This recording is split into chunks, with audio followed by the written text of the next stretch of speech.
Let's hunt. What is up? Welcome back. This is Scovos bringing you another Borderlands 3 video. Today I want to go over some things that have been floating around on YouTube involving the 7 times or multiple times experience bonus that you get while playing offline.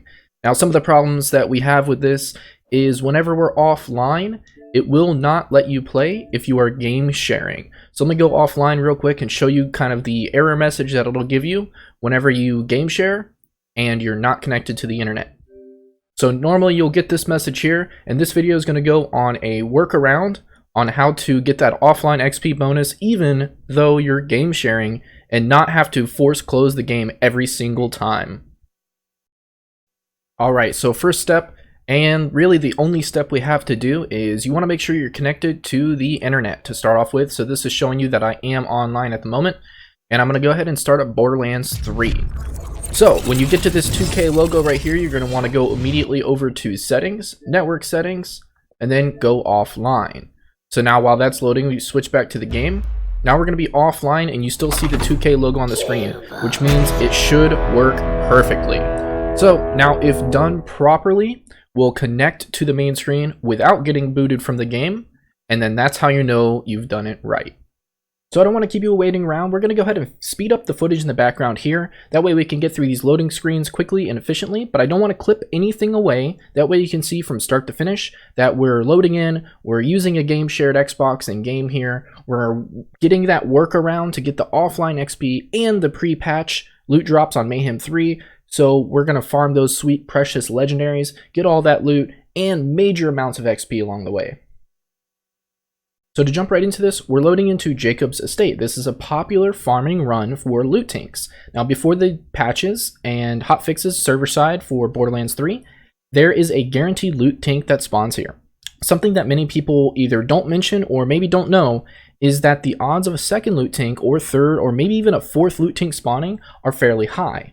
So make sure you keep an eye in this area, that you don't let any enemies live or get by you, because it could be another loot tank.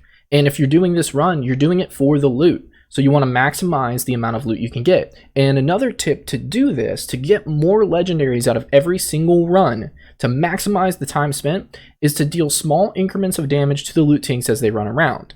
Now, if you ever played Diablo 3 or any other games like that, Diablo series in general, it's going to be very similar to a treasure goblin. They have a chance to drop items when they're running around, taking damage. So deal small increments of damage to increase the odds of them dropping another item. The items they drop, especially before the patches and hotfixes from Borderlands, the odds of it being a legendary are very, very high. So you can get, 2 or 3 or maybe even 5 legendaries while they're running around, and another 2 to 5 legendaries when you open their bag. That's a potential of maybe 10 legendaries per loot tank. And if you get 2 or 3 loot tanks, you might even be able to get like 30 legendaries in a single run. That's not going to be very common, but it's possible. Now, unfortunately for the video's sake, I only got 1 loot tank and 1 legendary from this run, but I didn't want to use any alternate footage. I didn't want to be deceptive or lead you in a wrong direction. Sometimes the loot isn't great, and that's going to be for any run. You could kill a boss even before the patches and not get any legendary drops. And I didn't want to clip anything away. But we're going to go ahead and travel. We're going to go to the second vault boss, so if you haven't made it that far in the campaign yet, and you don't want any spoilers, please tune away now. But most people have made it this far, so let's hop into it. Let's kill Grave Ward. Let's get the massive amount of XP, and on the screen at the bottom, watch my XP bar, because you're going to see that I'm getting 242,000 experience per kill. After I kill him, I'm going to go ahead and save and quit the game. I'm going to go to the main menu, and I'm going to load back in, and I'm going to kill him again. Now, there was a workaround I've seen before, but that involved forced quitting the Borderlands 3 game if you're game sharing and having to start it up every single time to get the offline bonus. With this method, we don't have to force quit the game every single time, making it much, much more efficient. And once you're offline, you're offline. You don't have to do it again. If you reconnect to the internet, then you will have to go through and start the method over.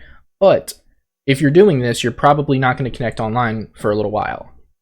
So in the video, in the background, you're going to see me load in for a second time, killing Grave Ward, while still gaining that massive amount, that 242,000 experience from the offline bonus, as well as multiple legendaries from the pre-hotfix Borderlands 3 gameplay.